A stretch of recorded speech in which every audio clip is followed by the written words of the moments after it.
देखो एक बार क्या बोले हम,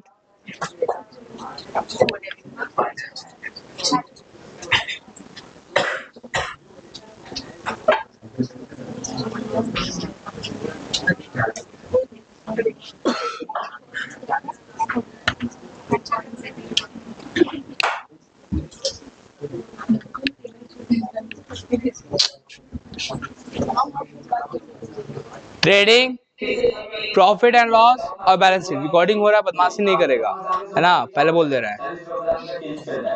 अब कुछ कुछ एडजस्टमेंट है, टोटल 10 एडजस्टमेंट सीखेंगे। कितना एडजस्टमेंट? 10। ये टारगेट है। पहला आता है क्लोजिंग स्टॉक। जितना भी एडजस्टमेंट है ये समझ के रखो कि उसका अभी तक जर्नल एंट्री पास नहीं हुआ है। क्या नहीं हुआ है? और जर्नल एंट्री पास होगा मतलब कि एक डेबिट होगा और डेबिट क्रेडिट दो होगा, तो एक इफेक्ट डेबिट साइड में जाएगा और एक इफेक्ट, तो इफेक्ट जो है वो दो साइड जाएगा, एटलीस्ट दो जगह जाएगा। कितना जगह जाएगा? दो जगह। तो जितना भी एडजस्टमेंट कराएंगे उसका दो जगह इफेक्ट जाएगा, या तो ट्रेडिंग में या तो पीएल में, या ट्रेडिंग में ही दो बार चल जाए, या पीएल में ही दो बार चल जाए, या बैलेंस शीट में ही दो बार चल जाए, या एक ट्रेडिंग में एक पीएल में, एक पीएल में एक बैलेंस शीट में, एक ट्रेडिंग में और एक बैलेंस शीट में। ऐसे होता रहेगा। चलेगा यहां तक? ये क्या है? इसका जनरल एंट्री तुम लोग को बचपन में सिखाए थे। Closing stock account debit to trading, ऐसा था कुछ। अब बताओ ट्रेडिंग यहाँ पे क्या हुआ है? क्रेडिट हुआ है। क्या हुआ है? तो इसीलिए credit side of trading account, credit side of. तो याद करो जब हम ट्रेडिंग अकाउंट बनाए थे, सिखाए थे, तो बाई सेल्स और बाई क्लोजिंग स्टॉक लिखा हुआ था। क्या लिखा हुआ था? बाई सेल्स और बाई क्लोजिंग स्टॉक। तो यही क्लोजिंग स्टॉक एडजस्टमेंट वाला था, है ना। बाई क्लोजिंग स्टॉक एक तो ट्रेडिंग के क्रेडिट में जाएगा, दूसरा क्लोजिंग स्टॉक को कहां लिखाए थे? बैलेंस शीट के एसेट साइड में, करंट एसेट्स के अंदर में। किसके अंदर में? करंट एसेट्स के अंदर में। क्या बोल के? Closing stock. तो ये जनरल एंट्री हुआ और ये उसका इफेक्ट हुआ। ये उसका क्या हुआ? इफेक्ट। कहां कहां पड़ेगा? एक ट्रेडिंग के क्रेडिट में जाएगा और एक बैलेंस शीट के करंट एसेट्स के अंदर में, नेम्ड एज क्लोजिंग स्टॉक। क्या बोल के? Closing stock. दूसरा आता है बैड डेप्ट रिटर्न ऑफ। बैड डेप्ट, बैड डेट करता कौन है हमारा? जो कस्टमर्स होता है वो। मेरा 1 लाख का कस्टमर था, 5,000 का बैड डेट हो गया, तो कस्टमर बढ़ गया कि घट गया? घट गया। तो लेस होगा कि ऐड होगा? अच्छा, लॉस बढ़ गया कि घट गया? लॉस बढ़ गया, है ना। तो लॉस का नाम क्या है? तो entry will be bad debt account debit to debtor. क्या एंट्री होगा? Bad debt account debit to. अब बैड डेट मेरा लॉस है, और लॉस है तो वो प्रॉफिट एंड लॉस में चार्ज होगा। कहां चार्ज होगा? तो debit side of balance, debit side of PL. कहां पे चार्ज होगा? Debit side of profit and loss as bad डेप्ट। क्या बोल के? बैड डेप्ट। और दूसरा डेटर से क्या हो जाएगा? Less with debtor.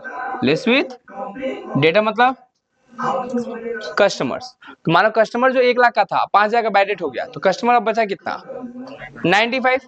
तो हम क्या किए? 1 लाख से 5,000 रुपया माइनस कर दिए। क्या बोल के? बैड डेट बोल के। चलेगा।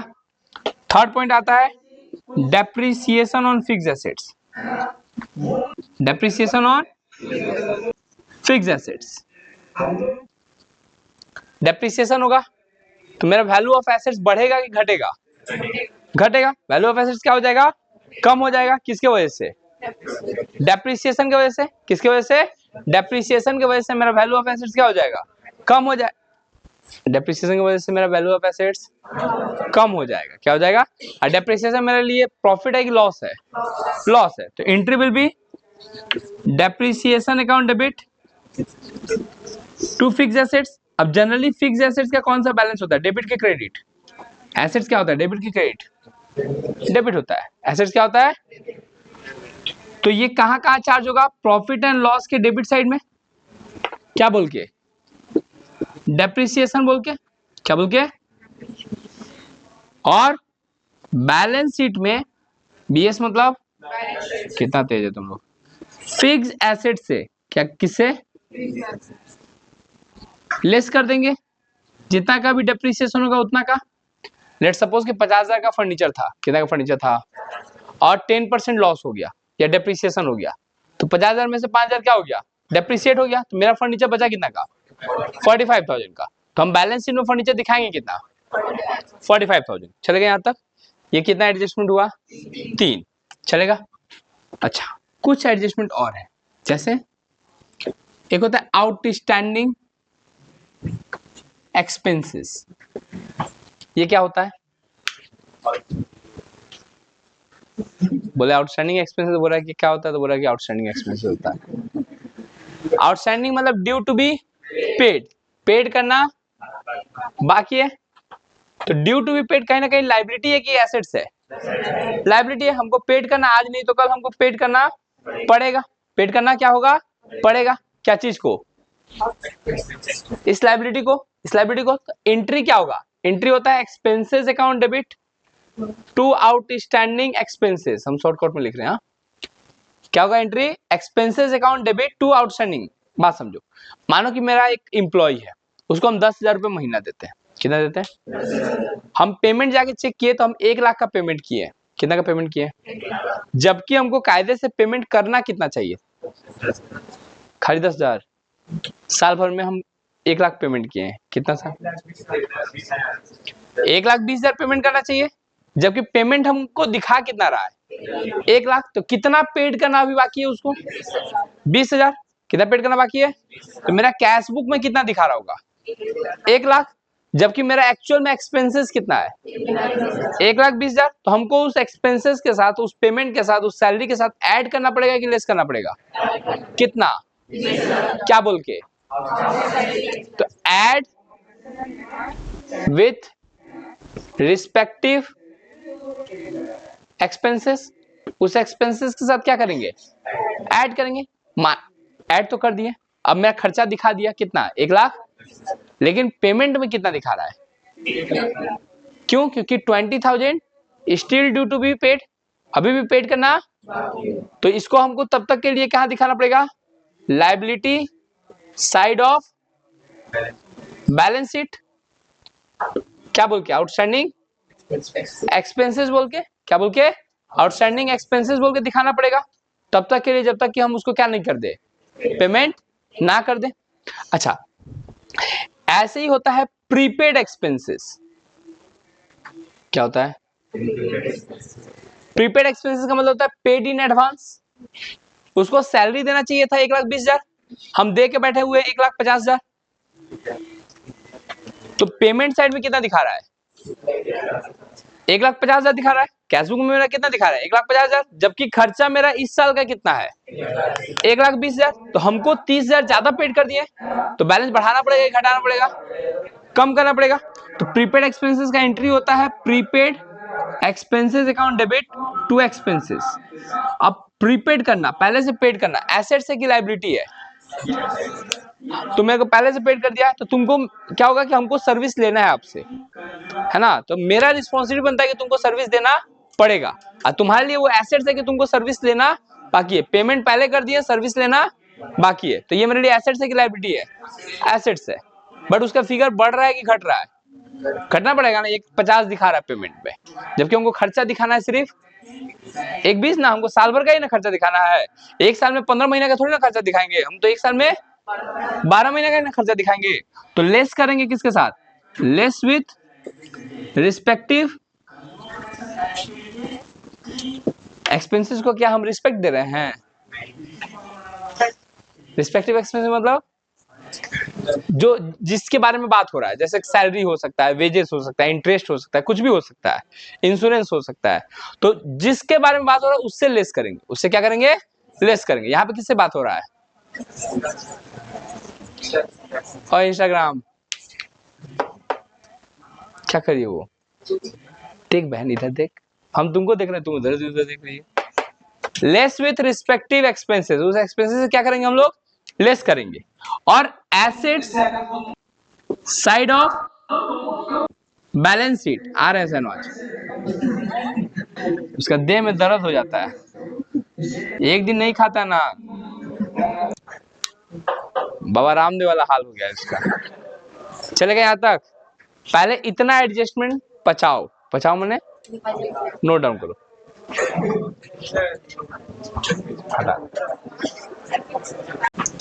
कौन है? देखो एक बार, कहां तक आए हम लोग? 5 एडजस्टमेंट कर लिए, 5 और बाकी है। एक्रूड इनकम, क्या चीज? Accrued income. अब एक्रूड इनकम क्या होता है? Due to be receive, receive करना बाकी है। क्या बोले, फिर से बोलो। रिसीव करना किसके हिसाब से? एक्रूड इनकम का मतलब क्या होता है? Due to be receive. कोई दिक्कत? हमको हो रहा है दिक्कत।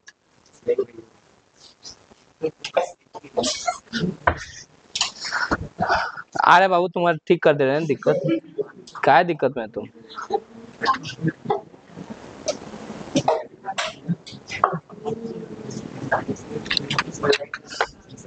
हाँ कहाँ थे हम लोग? बस और कुछ दिन बबी मर जाओगी, है ना। एक्रूड इनकम मतलब होता है due to be receive, due to be. घर बता देना बाबू, अब मम्मी पापा को बोल देना कि कार्ड मेरे को दे जाएंगे, निमंत्रण छोड़ते नहीं हम। क्या प्राची? एक्रूड इनकम, और देखो एक बार, वही तो बात है। Accrued income due to be receive, receive करना बाकी है। तो अच्छा बात है कि खराब बात है? अच्छा बात है ना। हम जब चाहे तब तुम्हारे कपार पे चढ़ के हम पैसा ले नहीं रहे हैं, वो अलग बात है, क्या अंजलि, है ना। लेकिन मेरे पास इतना power, accrued income account debit to income, accrued income account debit. देखो जो एक्रूड इनकम है, डेबिट हुआ है क्रेडिट हुआ है, और all assets have a debit balance, all assets have a. जितना जल्दी हो सके अपनी गलती को सुधार लो। Asset side of balance sheet, हमें तुम्ही को बोल रहे हैं हम। 1 रुपए के च्युइंगम के चक्कर में बड़ी मार खा जाएगा तुम। जल्दी चल जाओ, तू क्या जाओ जल्दी से। Asset side of balance sheet, asset side of, और एड विथ इनकम। और कोई खा रहा है तो जाकर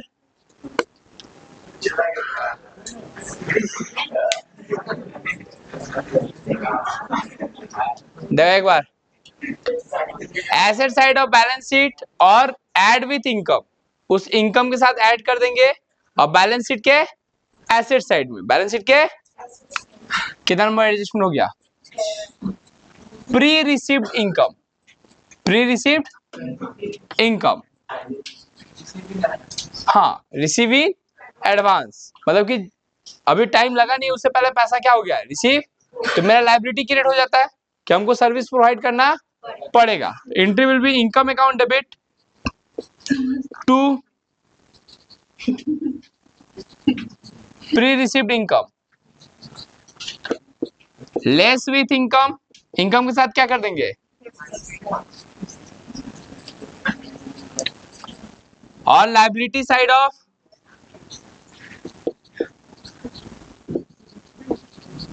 बैलेंस शीट, बैलेंस शीट के लायबिलिटी साइड में, बैलेंस शीट के 8 number, goods withdraw for personal use. हाँ, एक तो गुड्स है, एक तो क्या है, और दूसरा है पर्सनल यूज। तो पर्सनल यूज देखो, गुड्स के लिए परचेज आता है, तो यहाँ पे परचेज भी डेबिट होता है, ड्राइंग भी डेबिट होता है। लेकिन यहाँ पे गुड्स आ रहा है कि जा रहा है? जा रहा है। जो बिजनेसमैन है गुड्स निकाल के लेके जा रहा है, क्या सेल हो रहा है? ये नहीं। तो परचेज किया हुआ सामान कम हो जा रहा है, परचेज किया हुआ सामान क्या हो जा रहा है? तो entry will be drawing account debit to purchase. Entry क्या होगा? अब ड्राइंग का नॉर्मल नेचर क्या है? डेबिट का। और यहाँ पे ड्राइंग क्या हुआ है? डेबिट ही हुआ है, तो डेबिट नेचर है, डेबिट ही हुआ है। तो अपने नेचर के साथ चल रहा है, मैंने ऐड होगा, add with drawing, add with, अच्छा परचेस का कौन सा बैलेंस होता है, डेबिट, यहाँ पे परचेस होके बैठा हुआ है अपने नेचर से, तो लेस होगा कि add, less with purchase, less with, चलेगा। 9 number, goods use for advertisement, ये वाला तुम लोग ट्राई करोगे अपने से, है ना, ये भी हम तुम्हारे लिए छोड़ दिए, एक बार ट्राई करो, बना तो बढ़िया, नहीं बना तो हमको तो आता ही है। क्या बोले, जैसे बाकी सबको पहले कॉपी करो, बाकी सबको कॉपी करो, उसी तरह उसका जनरल एंट्री पास करोगे, 2 जगह कहाँ का इफेक्ट पड़ेगा वो लिखोगे, हर जगह एक बार, एक होगा advertisement to purchase, add with advertisement और लेस विथ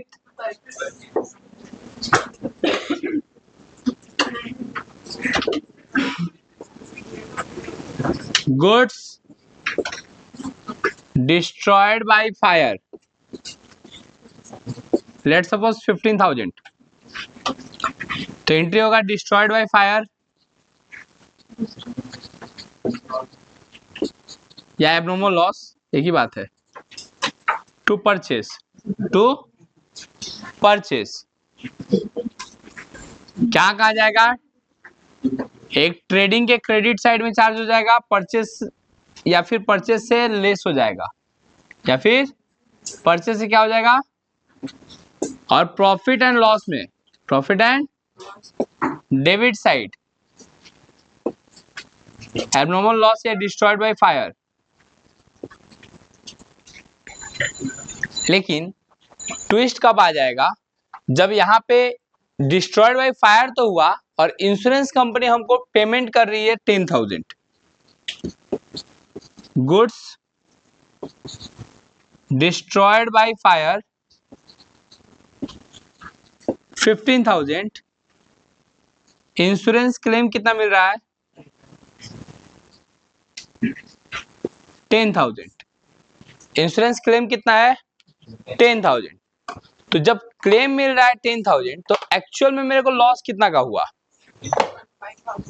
5,000 का, नेट लॉस अगर देखा जाए तो कितना का हो रहा है 5,000 का, तो इसका एंट्री कुछ ऐसा होगा, बैंक अकाउंट डेबिट, पैसा तो आ रहा है 10,000 लेकिन लॉस हो रहा है सिर्फ, और गुड्स जा रहा है कितना का, गुड्स जा रहा है 15,000 का, तो या तो लेस करेंगे परचेस से कितना 15,000, प्रॉफिट एंड लॉस में, प्रॉफिट एंड लॉस में debit side, loss by fire, loss by fire या एब्नॉर्मल लॉस, और बैलेंस शीट में बैंक के साथ या फिर इंश्योरेंस क्लेम बोल के क्या लिख देंगे 10,000, लॉस बाय फायर एक्चुअल में कितना हुआ 5,000, इंश्योरेंस क्लेम कितना मिल रहा है, इंश्योरेंस क्लेम 10,000, फिर से बोलते हैं, ये एक ऐसा एंट्री है जिसका इफेक्ट 3 जगह जाएगा, कितने जगह जाएगा, ट्रेडिंग में भी, पीएल में भी और बैलेंस शीट में भी। ट्रेडिंग में क्या होगा, या तो परचेस से 15,000 लेस कर दो या ट्रेडिंग के क्रेडिट साइड लिख दो, ट्रेडिंग के, दूसरा प्रॉफिट एंड लॉस के डेबिट साइड में लॉस बाय फायर बोल के जितना का एक्चुअल लॉस हुआ है, और तीसरा बैलेंस शीट में बैंक के साथ ऐड कर दो या इंश्योरेंस क्लेम बोल के जितना पैसा मिला है उतना लिख दो, करो एक बार, बस इतना ही एडजस्टमेंट है।